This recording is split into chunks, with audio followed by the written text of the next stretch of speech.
Mbaniriza kusenga page 256 olunaku olwaleero tugenda kutunuulira eddagala erigeza omukira. Mubadde mumbuuza senga nsobola ntya okugeza omukira gwange, senga njagala eddagala erigeza omukira, senga lino lye limala eggobya mu kibya. Naye eddagala lino ojja kulisanga Uganda. Oba osobola okulitumya gwe atali Uganda ne balikufunira e Uganda. Eddagala lino eno lisobola ogeza omukira nga mutini ne gugejja mu size. Waliwo abasajja oba abaami nga balina omukira nga muwanvu naye nga katini, like muwanvu teyeetaaga kuguwanvuya naye mutini. Then ne wabeerawo bali ng'omukira gwe munene naye nga mumpi. Eddagala lino lisobola okuyambako okuguwanvuya ate era lisobola okuyambako okugugeza. Kyonna ky'oba oyagala kiba kisobola okukola. Mbaaniriza mu vidiyo yaffe ate nate. Wabula nabagamba nti ebintu by'okugeza omukira tulina okubyegendereza. Waliwo abantu oluusi abakikola nga si kuba nti okyekoleranga ggwe wabula ng'okikolera abalala. Naye nga n'oluusi omuntu gw'okikolera alinza okuba nga omukira gw'olina gumumala.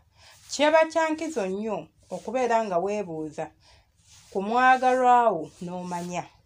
Waliwo abamu nga gwe teweetaaga kwebuuza walayinga ekituufu naawe weeraba. Omukira gwo gwa mwana wa myaka 13 oli musajja mukulu. Oyo kitegeerekeka. Naye waliwo abamu nga just owulira inferior, muggo owulira nti tomala. Naye ng'ate you are good to go, oli mu normal size. But doesn't matter, osobola okukola kyonna ky'oyagala as long as togugeza ate bakazi kutuuka kudduka.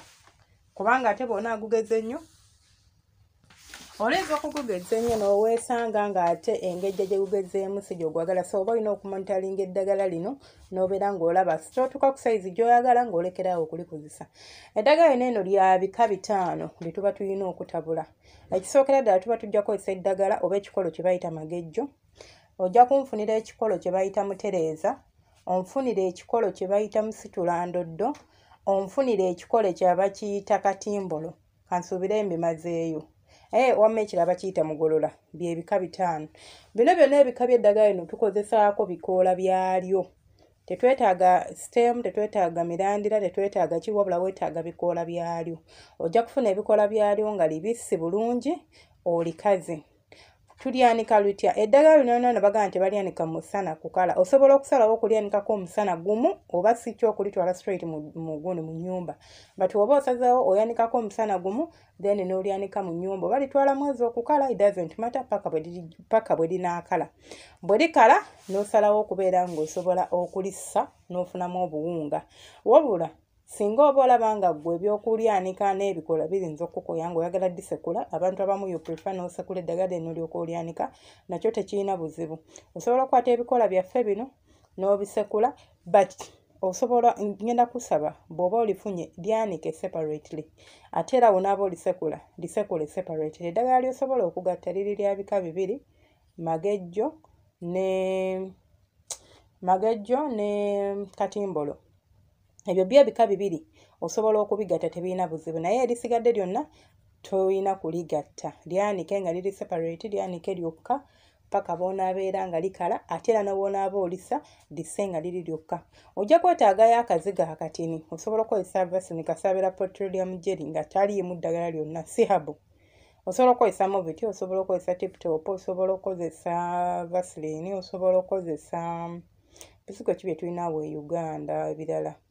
As long as ebizigo by'ogenda okukozesa tebiriimu ddagala ddala nti bino habo nti bikurimu nedda, teweetaaga kurimu, weetaaga bizigo nga bya petroleum jelly. Bw'omala okubifuna eddagala lyaffe ng'omaze okulyanika n'olissa n'ofuna ensaano bulungi nnyo, ogenda kulitabula. Bw'oba otabula eddagala lino olinza okumbuuza ngenda kukozesa proportions oba bungi bwenkana ki. Obungi ky'olina okumanya nti magejjo ne katimbolo lye liba lisingamu obungi. Then musitulandoddo, mutereeza ne ddala baliyita mugolola. Eryo osobola oteekamu ejjiiko ng'emu. Kale katugambe nti 2 okozesezza ejjiiko esena sukaali 4. Liri magejjo ejjiiko 4 ne katimbolo ejjiiko 4. Kati ku lino osobola oteekamu ejjiiko emu. Kati gwe wenna ayagala okutabula osobola okugereza ku bipimo byenkuwadde. Bw'ogamba nti wali ngenda kukozesa ejjiiko 8 wano ogenda kukozesa ejjiiko 2. Liri lye liba lisingamu obungi. Bw'omaliriza okulisa ensaano yaffe ogenda kufuna ebizigo oteekemu eddagala lyaffe eryo olitabule. Eddagala lino bw'oba olifunye n'olisa kozi si lyangu kufuna. Bw'oba olifunye n'olisa osobola tekyandibadde kya bunaanyizibwa siyinza okugamba obutalitabula lyonna omulundi gumu. Gwe sitookwata ensaano yo n'ogiteeka mu buveera bw'osobola okukozesa buziplox n'owandiikako nti ono magejjo wange, ono mutereeza, ono mugolola, ono musitulandoddo, ono magejjo n'otereka. Kati then otoola ku nsaano eyo n'otabula mu bizigo byo. Bw'omala okulitabula olirekawo ne lisulawo ebiro bimu, ekiro kimu oba ebiro bibiri. Nze ennaku bbiri oba olunaku lumu kisinziira.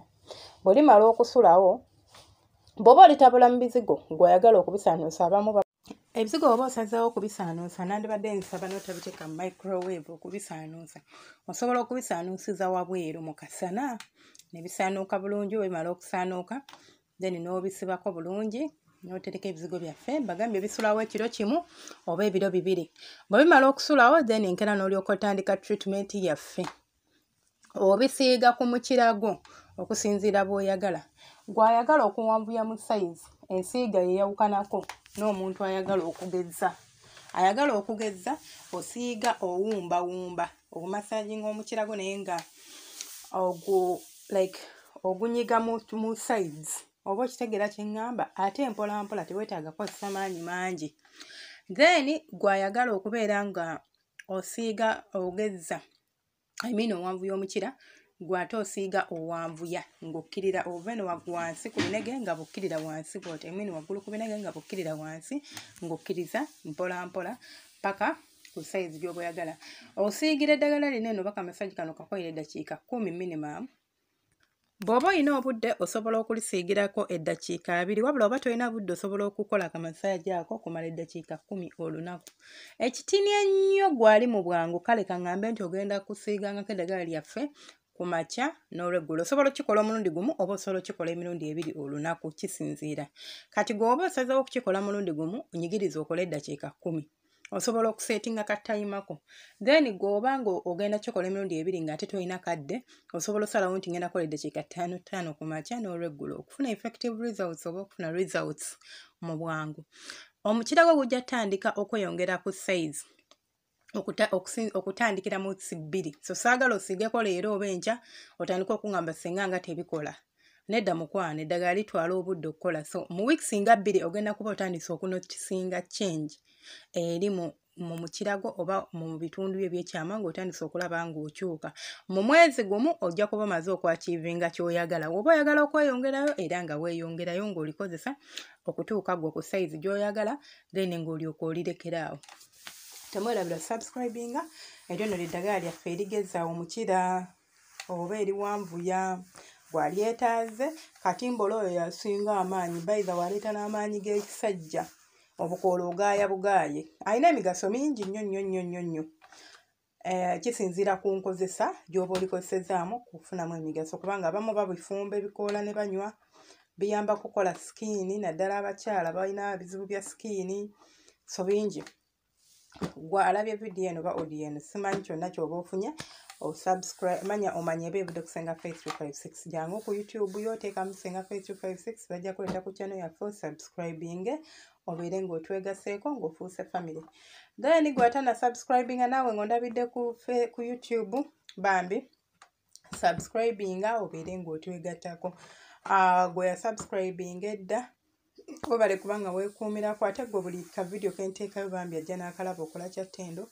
Nsaba Mukama akunkuumire era akunjagalire akunsasulire ashayaringa gwe simanyi kyakkuwa kubanga ate gwe oli bulala nnyo simanyi nange gye nsobola kwebazaamu okuggyako okukwasa Katonda. Webale nnyo webalire ddala.